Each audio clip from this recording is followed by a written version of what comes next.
This segment of my old man in the gym, I want to talk about the value of having a weak hand. I thought it was one of the best things that I did with my kids young and the kids that we worked out with. We said a weak hand equals a weak excuse. I think it puts them way past grade level. Like we would go to tryouts and it was like right hand layups and then left hand layups. And the kids who were making them with their weak hand were getting pushed up to higher grades. And it really doesn't take much to work on your weak hand. So we would say past grade level, weak excuse. If you're doing a shooting drill, as a parent, just tell them in practice, or the coach, the youth coach could do it. But we would do is if we had a shooter get the rebound, kick it back out. If the coach doesn't tell you what hand to throw it with your weak hand.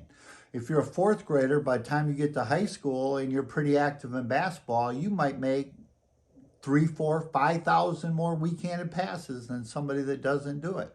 We think it's a big deal. I got this from the great Don Meyer, 3-to-1 ratio. For every one time I do it with my strong hand, do it 3 times with your weak hand. Get a kid to be committed to getting their weak hand better. We would start our youth practices or workouts being, you got to make so many weak-handed shots. We might say, make 5 weak-handed shots at 3 baskets and then come into the circle. Or if we just had 1 basket or 2 baskets, we'd say make 3, 4, 5 at each end.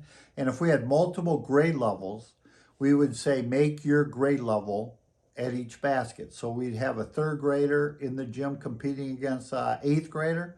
8th graders had to make 8. 3rd graders had to make 3. And it was just kind of a fun way. And then I always kind of enjoy things or feel the kids need the things is, hey, if I'm not winning this contest, I'm not getting here. We would not embarrass people. We'd say, okay, the first 5 in the circle or whatever. We wouldn't go tell everybody had to make it if they're lagging behind. But if other kids are getting it done before me, then that's an indication that I probably need to work at it. We would play one-on-one, weak hand only. And was a tennis player and now I'm pickleball player. But we would do is we would put this ball in their strong hand. So I had to dribble the ball, shoot the ball, and if we were playing with people, pass the ball with their weak hand. And the thing we liked about this ball is we could bring it together and still go up strong and shoot. Or I could dribble this ball, even bat it with this hand, not very far. I could bat it and get it back in this hand so I could go and complete a play. So we used a ball, a pickleball, a tennis ball, softball, baseball, whatever you might have. We would play one-on-one and one-on-one, weak hand only. And we would always like to play one-on-one from different spots. I see a lot of people just going from the middle, but we'd play wings and we'd have contests to play the first person that can win at all 5 spots. So if I won this game, then we come to this spot, and how many got the most games out of 5 would be the winner. We'd also handicap the games, meaning if I won the first game and say we started with 5 dribbles with our weak hand, the next game I can only use 4 dribbles.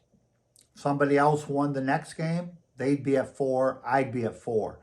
And then as you went on, if I won 2 games, I would start at 3 dribbles with my weak hand. And then whoever won the 5, 4, 3 was the winner of that particular competition. I feel handicapping it helps in that better players and lesser players can compete and still get better in the same area. We like to play a game called cutthroat, 1 versus 2. 1 versus 2, you dribble it in, whoever gets the rebound, or if you score, you keep it, or you turn it over, they get the loose ball. They'd have to dribble behind the 3-point arc and go back and score using their weak hand only. I'm a big advocate of what I call cutthroat or 21. I think it teaches the kids a lot of imagination and it's a little bit harder. We would play 2-on-2, 3-on-3, 4-on-4, and 5-on-5, weak-handed only. So a player will be playing, will scrimmage. You can only dribble the ball with your weak hand. We give them all a tennis ball or a pickleball, and they would play weak hand only. occasionally, not often, but occasionally in a youth travel game, if we had a big lead or something, we might say we can only during a timeout. And we wouldn't try and embarrass the other team. We wouldn't obviously use the pickleball, but we would play we can only to get better.